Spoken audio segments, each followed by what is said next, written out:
Assalamualaikum warahmatullahi wabarakatuh.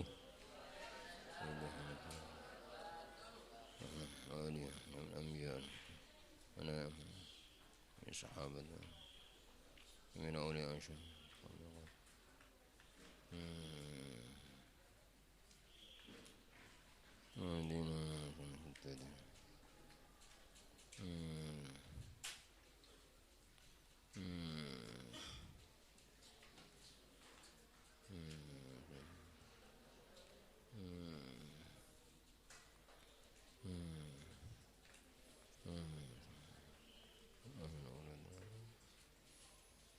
Ana ma bisa asal.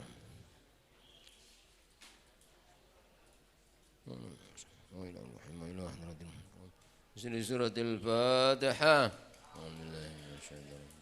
Bismillahirrahmanirrahim. Alhamdulillahirrahmanirrahim. Iyyaka na'budu wa iyyaka nasta'in.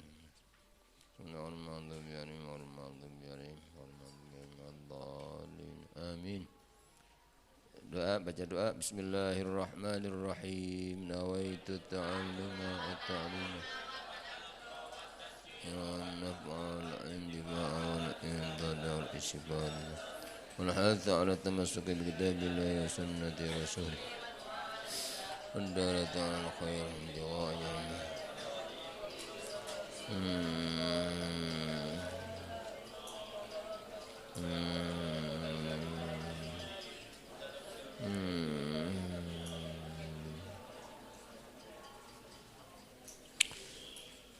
Bismillahirrahmanirrahim.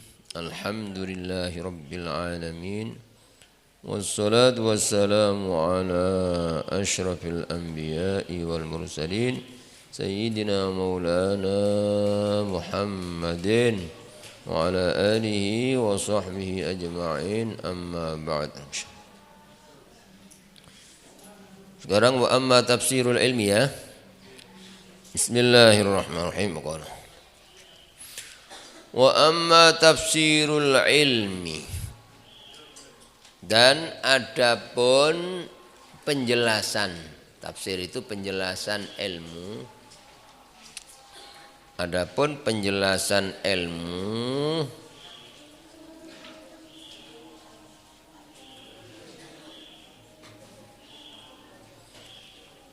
bahwa maka ia sifatun adalah sifat yatajalla yang menjadi jelas biha dengan sifat itu liman bagi orang qomat hiya yang sifat itu asalnya qomat berdiri, maksudnya itu ada bihi pada orang tersebut ya. Jadi ilmu itu bagaimana sih? Ilmu itu adalah sifat yang menjadi jelas dengan sifat itu bagi orang yang sifat itu ada padanya. Apa yang jelas? Al-mazkur, sesuatu yang disebutkan. Jadi seperti begini, ini ada keterangan ya, terus dengan keterangan itu orang yang mendengarkan menjadi paham, jelas ya, begitu itu definisi ilmu ya. Jadi ketika orang itu paham terus masuk ya pada hati, maka begitu itu namanya ilmu ya. Maka ilmu itu bukan di kitab, bukan di kertas. Jadi ilmu kalau sudah dipaham, diapal. Apa artinya? Banyak kitabnya, banyak bergudang-gudang, tapi gak tahu diwoco, apa? Gak paham belas. Ya, terus gak dionok sing diapal no belas ya. Ya, ilmu bukan di kitab tapi fis sudur. Al ilmu fis sudur la fis sutur ya. Ilmu itu di hati, di dada, bukan di kertas ya. Maka ya kalian kesempatan di pondok ini ya untuk rajin bersungguh-sungguh untuk belajar, tidak hanya sekedar belajar tapi apa supaya paham dan bagaimana supaya terus jadi diingat ya, dalam ingatan masuk dalam dada dan hati sehingga terus bisa diamalkan. Itu jadi ilmu. Wal fiqhu, ya, sedangkan fikih di antara macam-macam ilmu kan ada ilmu fikih. Fikih itu apa? Wal fiqhu, fikih itu adalah ma'rifatu daqaiqil ilmi. Mengetahui, ya, asalnya daqaiq lembutnya ilmu, mengetahui ilmu yang dalam. Jadi mengetahui ilmu secara mendalam itu namanya faqih. Jadi kalau disebut ini faqih, jamaknya fuqaha. Fuqaha di antara ulama yang terkenal ahli fikih yang disebutkan fuqaha itu ada imam 4 yang terkenal itu, yang paling terkenal yaitu Imam Hanafi yang paling tua, terus Imam Maliki, terus Imam Asy-Syafi'i dan Imam Hambali, Imam Ahmad bin Hambal. Imam Ahmad bin Hambal murid daripada Imam Syafi'i, Imam Syafi'i murid daripada Imam Maliki, ya. Ya, terus sebelum itu ada Imam Abu Hanifah. Imam Syafi'i walaupun tidak berguru langsung kepada Imam Abu Hanifah, tapi beliau berguru pada muridnya Imam Abu Hanifah. Jadi ada hubungan antara imam-imam 4 itu. Itu dikenal sebagai fuqaha, jamak dari faqih, orang yang benar-benar mengerti. Faqih itu ilmu agama secara mendalam. Makanya dijadikan panutan, ya, mazhab. Jadi sampai jadi ukuran orang itu dikatakan ahlus sunnah wal jamaah, ya, kalau dalam masalah akidah, keyakinan, keimanan mengikuti pemahaman yang dipahami oleh Al-Imam Abu Hasan Al-Asy'ari dan Al-Imam Abu Mansur Al-Maturidi, ya, ulama dua ini yang diakui, ya, benar dalam menjelaskan masalah akidah yang dijadikan panutan oleh ulama seluruh dunia. Kalau masalah akidah mengikuti dua imam itu.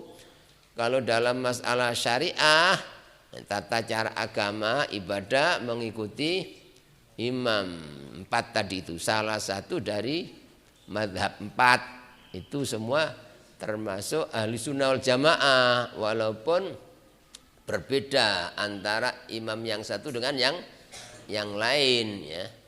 Dalam masalah sholat saja, ya, beda itu, ya. Jadi ada yang ketika habis takbir, ya, baca doa iftitah, terus ada yang langsung baca alhamdulillah, ya. Alhamdulillahirabbil alamin, seperti Imam Abu Hanifah, Imam Ahmad, ya, bin Ambal juga begitu, Imam Malik juga begitu, ya. Tapi Imam Syafi'i baca bismillah. Ada yang habis takbir Allahu Akbar sendakep, ada yang tidak, seperti mazhab Maliki. Tapi semua ini Ahlus Sunnah wal Jamaah. Jadi kita supaya paham, Ahlus Sunnah itu bukan apa? Ya, yang satu imam saja. Terus ada tahiyat. Tahiyat itu ada bermacam-macam. Kalau kita mazhab Syafi'i kan tahiyatnya apa? Gini, ya, tahiyatnya sampai mulai at-tahiyatul, baru ketika asyhadu alla ilaha illallah baru apa diangkat, ya. Jari telunjuknya diangkat, pandangan kita melihat pada apa? Jari itu. Asyhadu alla ilaha illallah. Tapi sementara imam lain ada yang langsung apa? Mulai awal itu ada yang setiap Allah, ya, tahiyatul barakatuh salawatun tayyibatu lillah, assalamualaikum ayyuhan nabi wa rahmatullahi wa barakatuh, assalamu alayna wa ala ibadillahi sholihin. Begitu, ya. Jadi kalau kita melihat kok ada apa, ya, orang sholat seperti itu, jangan langsung wah sesat ini, jangan apa. Itu ada imam, ya, apa.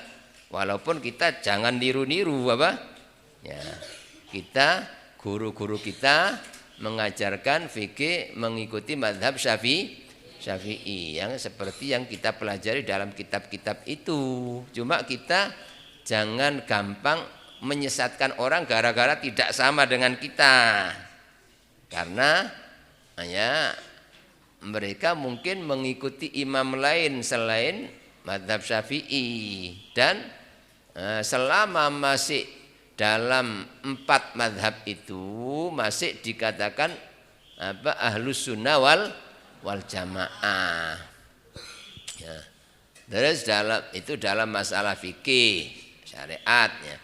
Terus dalam masalah akhlak, ya, ahlus sunnah wal jamaah itu punya pegangan dalam masalah akhlak atau tasawuf mengikuti, ya, Al-Imam Junaid Al-Baghdadi dan Al-Imam Al-Ghazali. Itu yang paling terkenal orang ahli tasawuf, ahli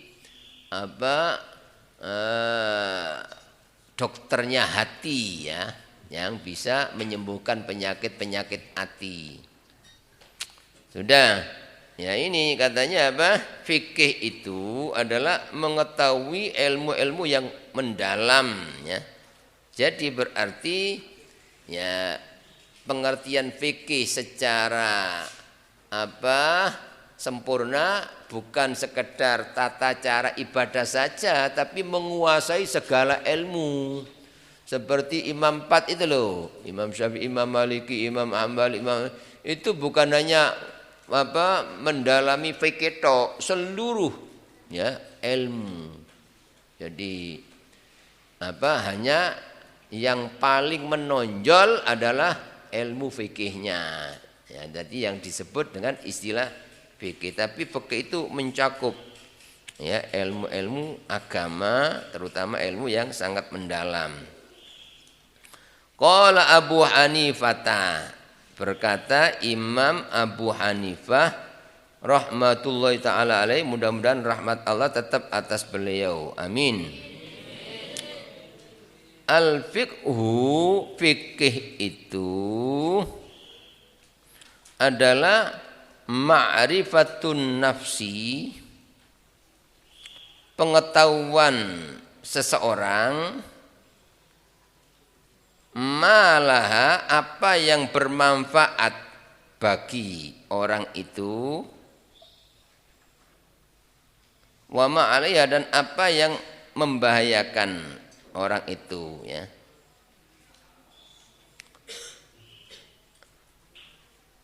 Atau nafsu itu bisa artinya seseorang, bisa arti jiwa, ya.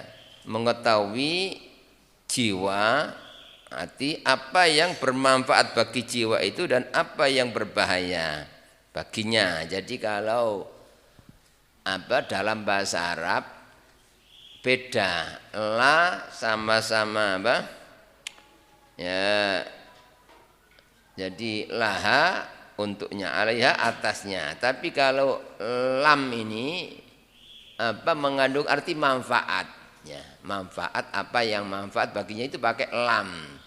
Tapi kalau pakai ala bahaya. Seperti, ya, ad'u, ya, ad'u lil muslimin, ya, ad'ullaha lil muslimin, aku atau nad'ullaha lil muslimin, kita berdoa kepada Allah untuk orang-orang Islam. Jadi kalau li itu doa manfaat, doa baik, gitu. Sama-sama berdoa Allah alal kafirin. Tapi kalau al kafirin bukan li, saya mendoakan bahaya terhadap orang-orang kafir, mendoakan celaka orang kafir. Tapi kalau buat orang mukmin pakai li. Jadi doa li itu doa baik. Kalau doa ala doa yang jelek, ya. Nah, ini di sini ilmu, hakikat ilmu itu katanya mengetahui jiwa atau pengenalan seorang terhadap apa yang bermanfaat baginya, pakai lam itu bermanfaat baginya, wa ma'aliyah, dan apa yang berbahaya baginya. Jadi kalau orang tahu perkara-perkara yang membahayakan jiwa, yang membahayakan hati, yang membahayakan akidah, membahayakan keimanan, ya. Dan tahu apa-apa yang bermanfaat baginya, ya. Begitu itu orang ya mendapatkan ilmu fikih, ya, mengenal agama. Sebab kan intinya kita hidup ini supaya bisa menjalankan perintah-perintah Allah, kebaikan-kebaikan yang diperintahkan oleh Allah dan Rasul, dan bisa menjauhi segala yang dilarang oleh Allah dan Rasul, ya. Mana-mana yang diperintah pasti manfaat gitu loh.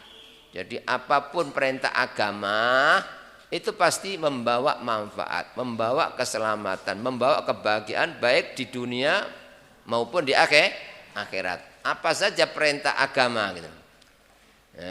Dan sebaliknya apapun yang dilarang oleh agama, yang dilarang oleh Allah dan pasti mengandung bahaya. Maka setiap orang Islam harus mempelajari itu, apa saja perkara-perkara yang ya diharamkan oleh Allah sehingga bisa menjauhinya, dan apa saja perkara-perkara yang diperintah oleh Allah sehingga bisa melaksanakannya. Nah, kalau orang itu paham apa saja perkara yang ya, diperintah oleh Allah, ya, terus apa saja yang dilarang oleh Allah, kok paham, berarti orang itu dikatakan faqih, orang yang mengerti agama. Karena dengan mengetahui seperti itu orang bisa menjaga diri jangan sampai kena bahaya dan bisa mengambil sesuatu yang bermanfaat baginya. Itu kembali menurut Imam Abu Hanifah, al-fiqhu, fikih itu adalah ma'rifatun nafsi, ya, mengenal pengenalan jiwa, ya, atau mengenalnya seseorang, malah apa yang bermanfaat baginya dari kebaikan, wa ma'alaiha, dan apa yang berbahaya atasnya dari kejelekan.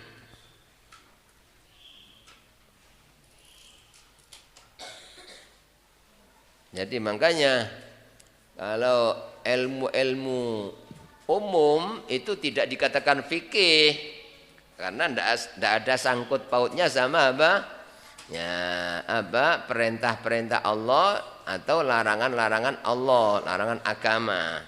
Ya, jadi yang dikatakan fikih, ilmu fikih itu orang yang mengerti agama, apa saja perkara yang diwajibkan sehingga dia bisa melaksanakannya sehingga dia dapat manfaat, ya, terus mengetahui apa saja yang dilarang oleh agama sehingga dia bisa menjauhi sehingga selamat dari bahaya. Terus waqala, dan beliau, siapa maksudnya? Imam Abu Hanifah. Beliau berkata, mal ilmu, tidaklah ilmu itu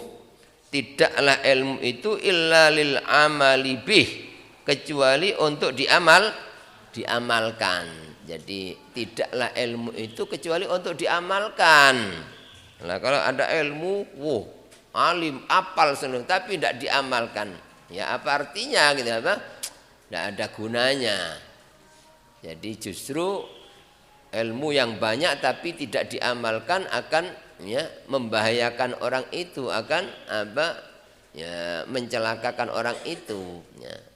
Nah, orang itu baru mendapatkan manfaat dari ilmu kalau diamalkan, ya. Walaupun ya sedikit ilmu, kalau diamalkan itu orang diangkat punya ilmu, apa? Tapi walaupun banyak ilmunya tidak ono sing diamalno blas, yo dikatakan bodoh, tidak ada ilmu. Jadi maka kita ya terutama ya santri-santri di pondok pesantren itu jangan sekedar ngandalno utek cerdas, aku apal pinter, tapi gak dilakoni blas, jangan. Jadi kesempatan di pondok pesantren itu kesempatan untuk mempraktekkan ilmu yang dipelajari. Jangan sampai banyak orang itu ya sing penting aku pinter sih, apal ilmu, masalah ngelakoni gampang kok. Jangan, apa? Nah, kalau di pondok saja sudah tidak latihan mengamalkan, apalagi kalau sudah terjun di masyarakat.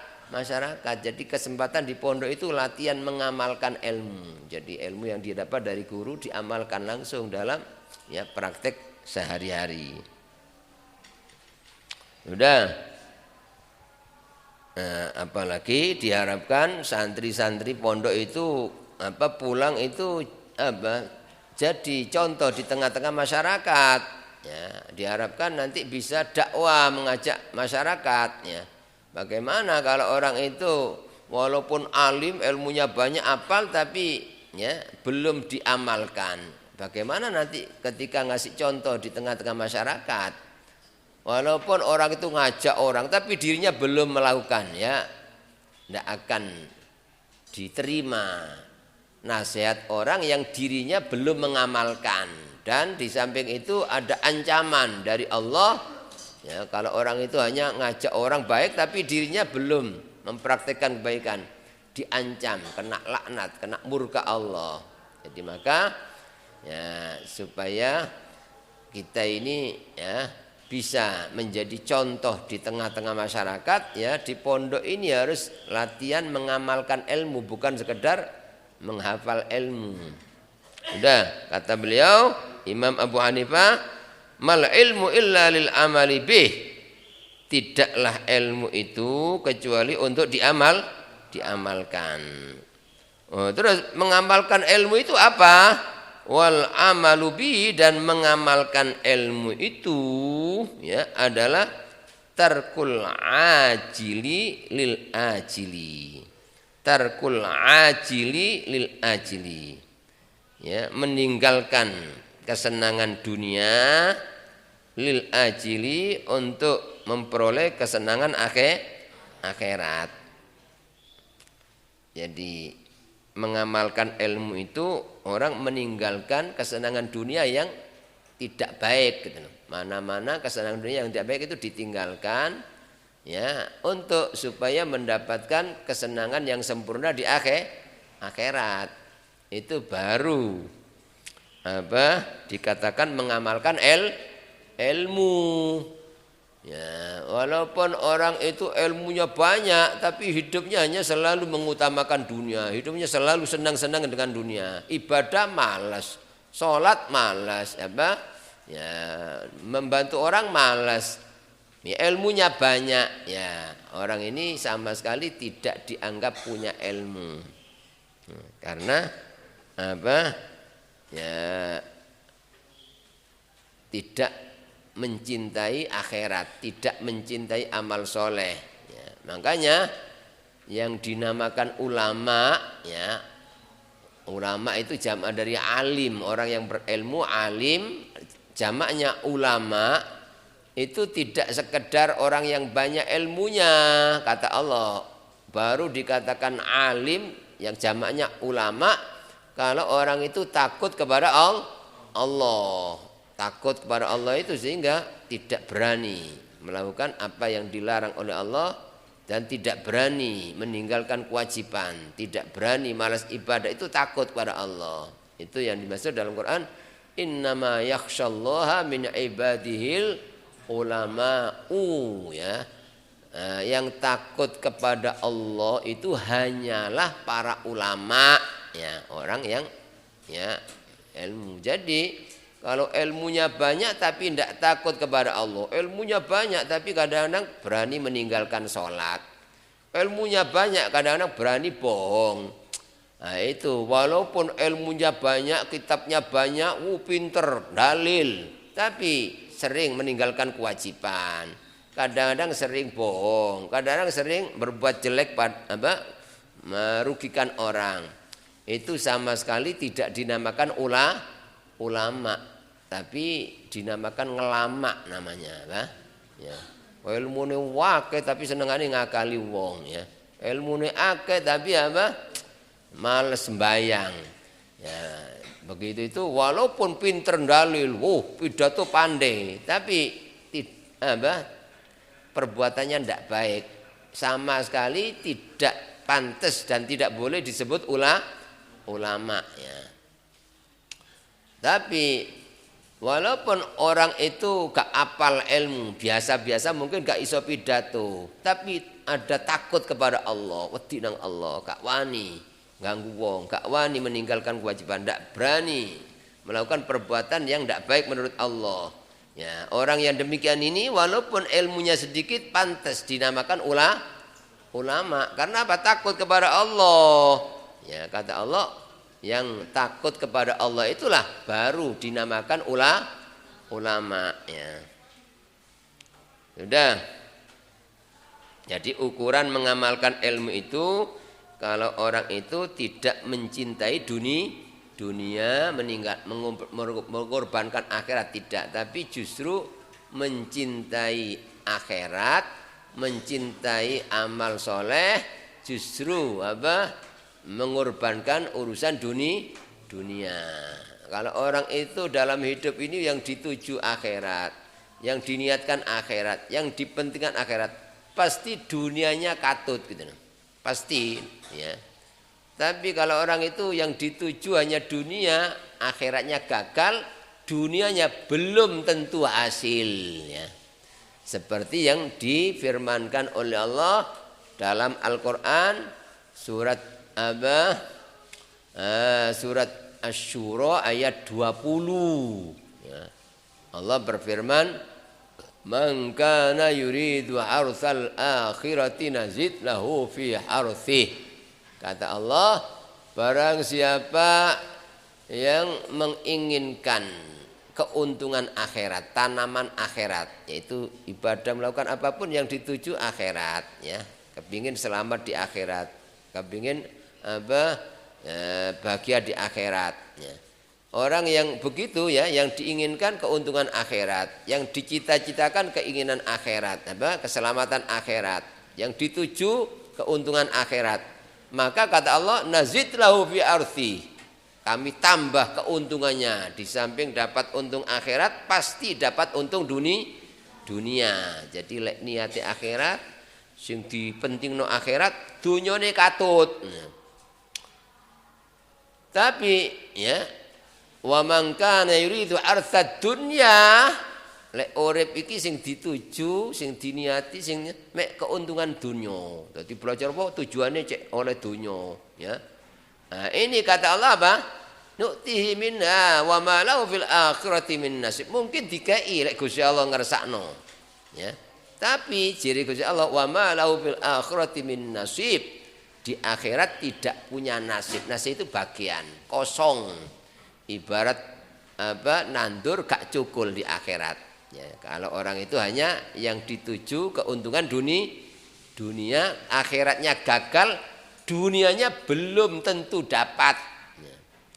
Dicontohkan, akhirat itu sesuatu yang jauh, dunia ini segera. Ya, makanya dunia itu dikatakan ajil, pakai ain itu segera keuntungan dunia.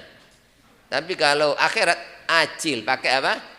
Hamzah. Ajil itu keuntungan yang tertunda, itu di akhirat. Itu pakai hamzah, al ajil itu akhirat.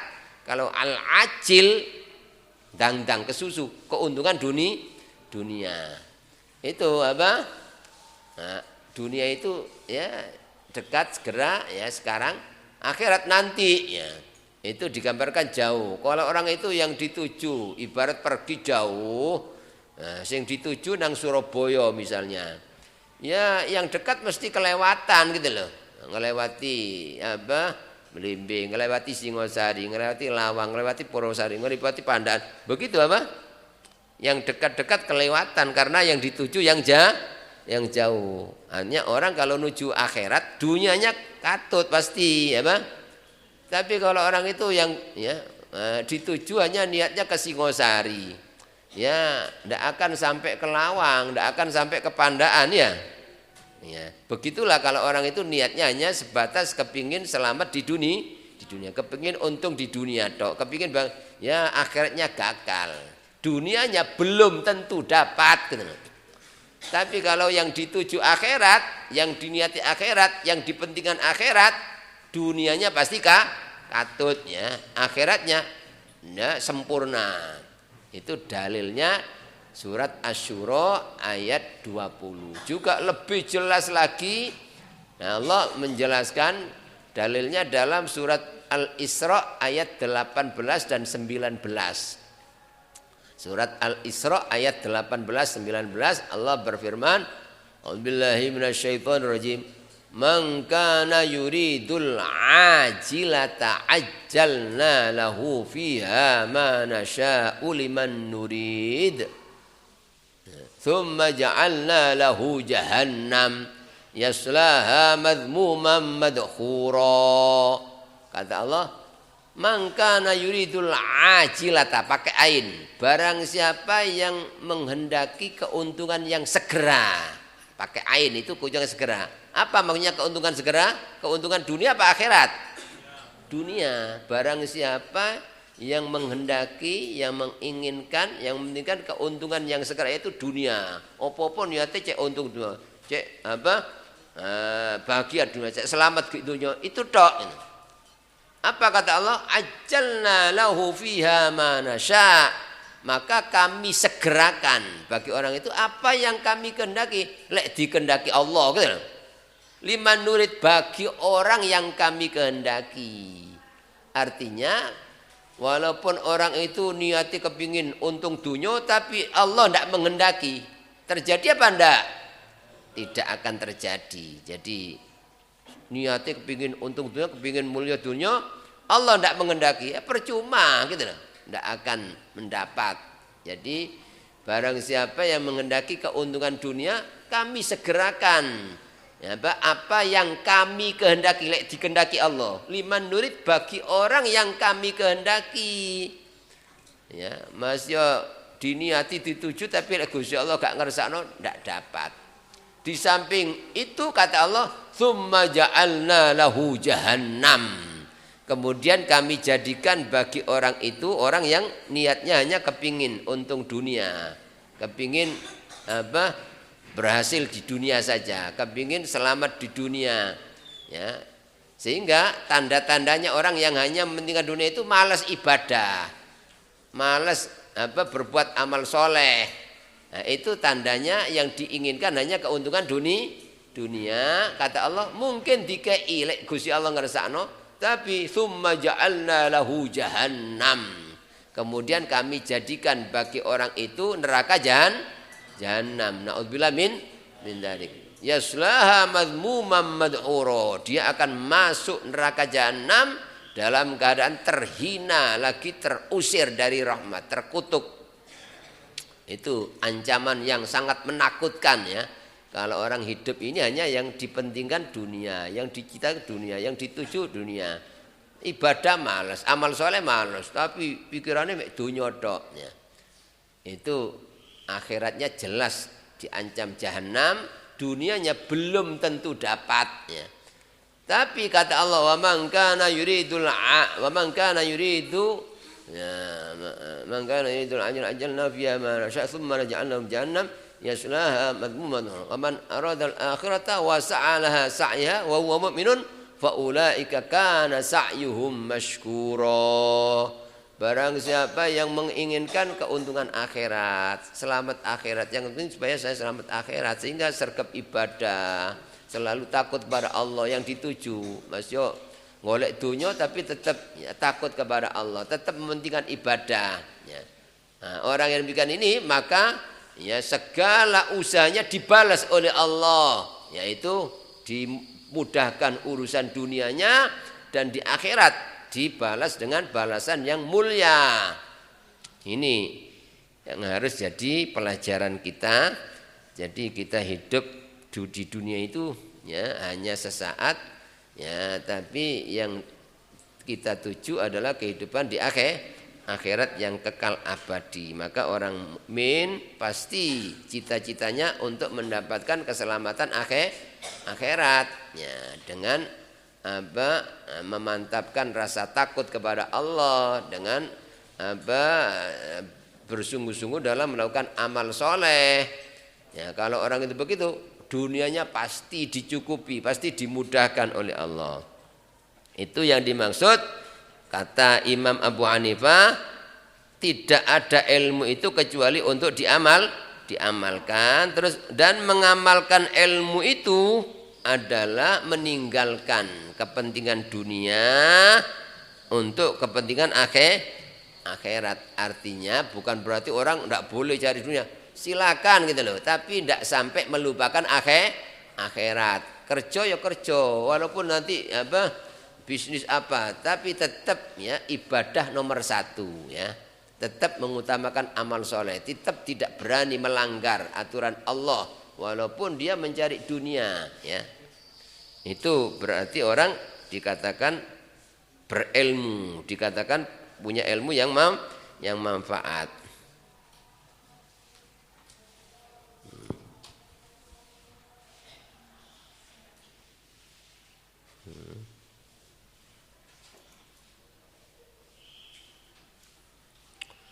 Wayambaghi, maka seharusnya lil insan, bagi manusia, maka seharusnya atau seyukjanya, sepantasnya, selayaknya bagi manusia Allah yaufula an nafsi, tidak lalai dari dirinya sendiri.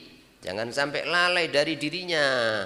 Dirinya diciptakan untuk apa? Jangan sampai lalai.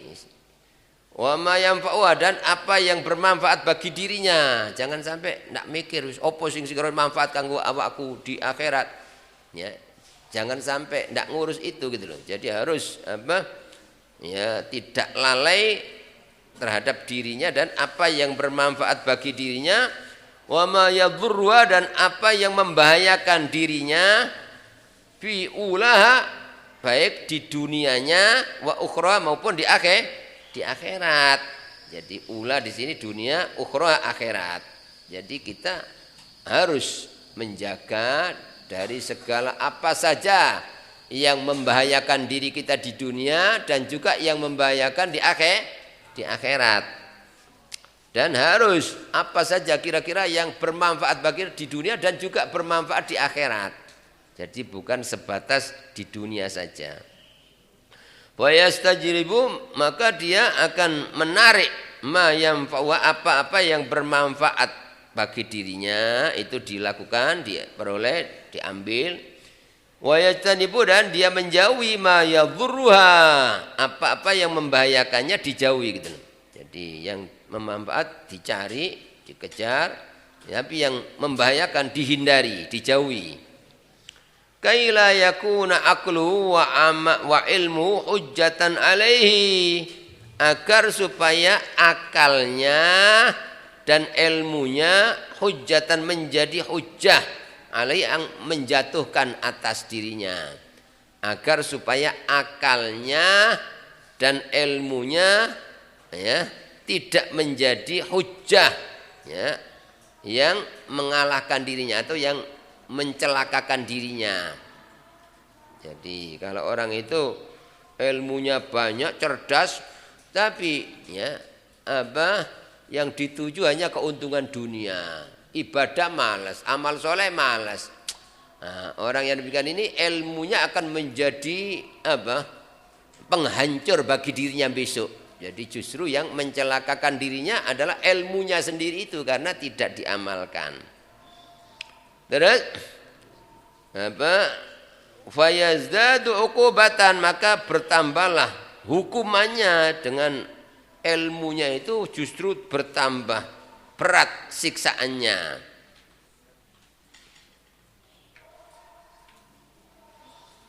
Na'udzubillah, kita semua berlindung kepada Allah min sukhti, dari murka Allah. Ya, boleh dibaca sukhti, boleh dibaca sakhotihi. Boleh dibaca sukhti, boleh dibaca sakhotihi. Kita berlindung kepada Allah dari murkanya, wa iqabi, dan dari siksaannya. Mudah-mudahan kita semua dijauhkan dari murka Allah dan siksa Allah. Amin ya rabbal alamin. Ya, maka kita supaya dihindarkan dari murka Allah, dijauhkan dari azab, kita harus belajar mengamalkan ilmu. Belajar memperbaiki niat. Jadi melakukan apapun yang diniati adalah kepingin selamat akhirat, kepingin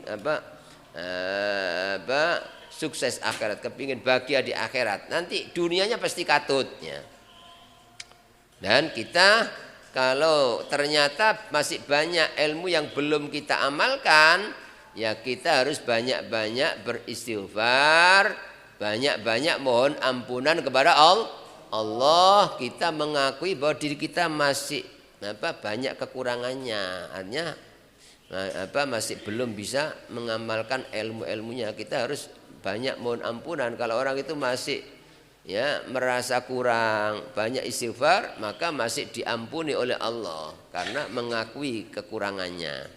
Tapi yang sangat berbahaya itu padahal orang itu belum mengamalkan ilmu, dia sudah merasa jadi orang mulia hanya karena dia pandai, bisa menjelaskan ilmu dengan baik, tapi tidak diamalkan, terus banggalah. Itu yang diancam oleh Allah. Tapi kalau orang itu masih ada niatan untuk mengamalkan dan dia banyak mohon ampunan kepada atas kekurangan dalam mengamalkan ilmu, Allah masih memaafkan, ya.